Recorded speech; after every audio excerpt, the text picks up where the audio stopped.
This is Optimal Living Daily, episode 793, The 10 Most Important Things We Can Do for the People We Love by Deschene of tinybuddha.com, and I'm Justin Malik. Happy Sunday, and welcome back, or welcome for the first time if you're new here. This is where I simply read to you every single day of the year, including weekends and holidays. Before we get to today's post, big thanks to Talkspace, the online therapy company that enables you to improve your mental health from anywhere at any time. Get matched with a licensed therapist from over 2,000 choices and message them whenever you need to. No commutes and no judgments. For a special offer just for you, visit Talkspace.com/old and use the code OLD to get $30 off your first month and show your support for this show. Talkspace, it's therapy for how we live today. So today's article comes from the creator of tinybuddha.com, a massive site with a ton of articles. It's a huge resource worth checking out. Plus she has books and courses. And that goes for all of our authors. Please do support them and visit them online for giving me permission to narrate their content. They'd really appreciate it. And so would I. But for now, let's get to the post as we optimize your life. The 10 Most Important Things We Can Do for the People We Love by Deschene of tinybuddha.com. People. Life is all about people. We don't have to have a ton of relationships, but we all need people in our lives who get us, who've seen our freak flag countless times and love when it comes out. People who tag us on memes that capture our spirit, or tasty videos they know we drool over. People who text us with random pictures of bumper stickers or book covers or bath mats or beard accessories with a note that reads, "Saw this and thought of you." We all need these kinds of close connections to feel a sense of security and belonging in the world. We need people who think of us, look out for us, accept us, bring out the best in us, and challenge us to be the best us we can possibly be. And we need to be that person for them. It could be the family you were born into, the one that you chose, or the one that chose you after plowing down the big wall you erected to keep yourself safe. Whoever makes up your tribe, and regardless of its size, these are the kinds of relationships that make everything else seem manageable.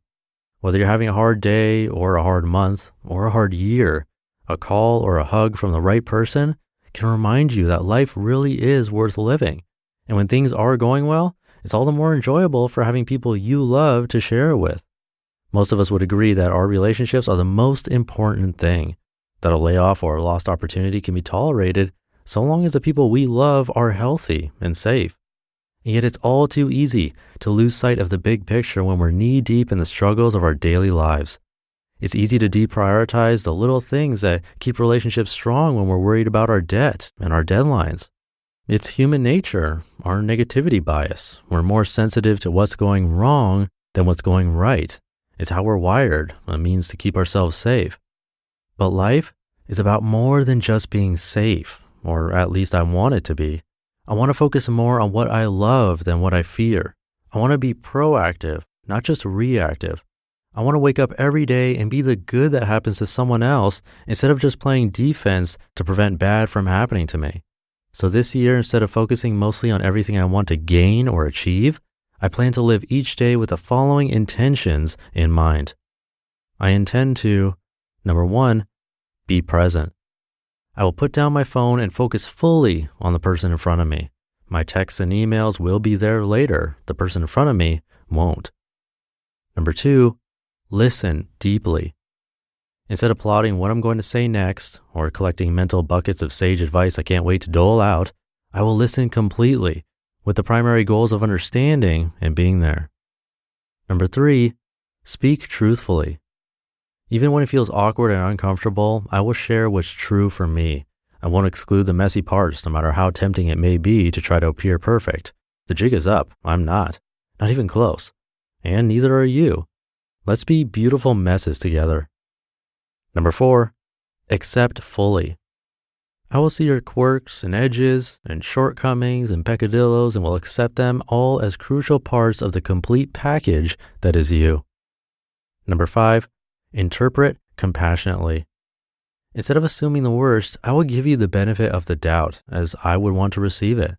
I'll assume you didn't mean to be rude or to hurt my feelings, that it came out wrong, or you were triggered and reacting from a place of hurt, or you're simply having a bad day. and then I'll stop assuming and ask to verify, is everything okay? Number 6, forgive often. I'll take every perceived slight or offense and put it through my mental shredder before I go to sleep each night. And if I can't let it go, perhaps because it's too big to simply discard, I'll tell you how I feel and what I need so we can work through it together. Number 7, appreciate vocally. I will let you know that I admire how you always stick up for the little guy and love how you make everyone laugh. I will compliment you on your passions, your parenting, and how you exude peace because you're awesome and you should know it. Number 8, give freely. I will give my love, support, understanding, and well wishes. I'll give things new and old that I think will be helpful. If there's something you need that I no longer do, I'll send it with a note that reads, I thought you could put this to good use, and if not, sorry for sending you clutter. Number 9, remain unbiased. I will put aside everything I think I know about you based on who you appear to be, and will be open-minded when you tell me or show me what you believe and what you stand for. And number 10, love anyway. Even if you're stubborn or moody or judgmental, I will love you anyway. And when I'm stubborn, moody, and judgmental, I'll try to do the same for myself. I'll try to rise above petty thoughts and sweeping generalizations and keep sight of who you and I really are. Good people who are doing our best to navigate a sometimes painful world. Because we all stress and strain and struggle sometimes. We all get fed up, ticked off, and let down, and at times we all lash out. In these moments when we feel lost and down on ourselves, it helps to see ourselves through the eyes of someone who believes in us, and it helps to remember we're not alone and that someone else really cares. Someone who will stand by us at our worst and inspire us to be our best. Someone who will sit on a roof with us and talk about everything big or nothing important for a while. Someone who might not always know which one we need, but who's willing to ask and find out. This is the kind of friend I want to have and the kind of friend I want to be. Because life is all about people, and all people need is a little love. You just listened to the post titled The 10 Most Important Things We Can Do for the People We Love by Deschene of tinybuddha.com. Yet another topic that a therapist can help work through with you, and the company I recommend for that is Talkspace, the online therapy that lets you message a licensed therapist from anywhere at any time.